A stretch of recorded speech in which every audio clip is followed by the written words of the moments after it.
Hello everyone, welcome to back my another video. ಮನಸ್ಸಿದ್ದರೆ ಮಾರ್ಗ ಅಂದರೆ ಗಾದೆ ಮಾತುಗಳ ಮುಖಾಂತರ ನಾವು ಇಂಗ್ಲೀಷನ್ನು ಕಲಿಯೋದನ್ನು ಪ್ರಾಕ್ಟೀಸ್ ಮಾಡ್ತಾ ಇದ್ದೀವಿ. ಯಾಕಂದರೆ ಅಲ್ಲಿ ಇರುವಂಥ ಪದಗಳಿಗೆ ನಾವು ಇಂಗ್ಲೀಷ್ನಲ್ಲಿ ಯಾವ ರೀತಿ ಹೇಳ್ತೀವಿ ಅನ್ನೋದನ್ನು ಈಸಿಯಾಗಿ ಕಲಿಬೋದು.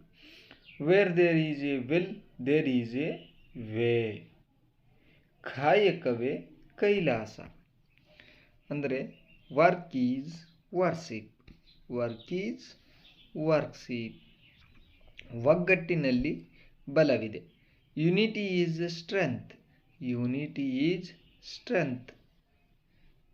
ಒಗ್ಗಟ್ಟಿನಲ್ಲಿ ಬಲವಿದೆ. ಎರಡು ಕೈ ಸೇರಿದರೆ ಚಪ್ಪಾಳೆ. It takes two to make a quarrel. It takes two to make a quarrel. ಹನಿ ಹನಿ ಕೂಡಿದರೆ ಹಳ್ಳ. ಹನಿ ಹನಿ ಕೂಡಿದರೆ ಹಳ್ಳ. Many a little makes a ಮಿಕ್ಕಲ್.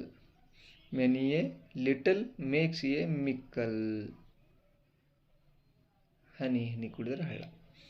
ಅವಸರವೇ ಅಪಘಾತಕ್ಕೆ ಕಾರಣ. Haste makes waste. Haste makes waste. ಮುಖ ನೋಡಿ ಮಣೆ ಹಾಕಬೇಡ.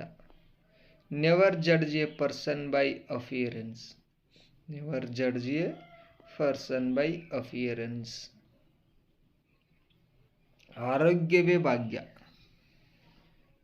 Health is wealth. Health is wealth. ಮಿಂಚಿ ಹೋದ ಮಾತಿಗೆ ಚಿಂತಿಸಿ ಫಲವಿಲ್ಲ. ಮಿಂಚಿ ಹೋದ ಮಾತಿಗೆ ಚಿಂತಿಸಿ ಫಲವಿಲ್ಲ. There is no use of crying over spilt milk. There is no use to cry over spilt milk.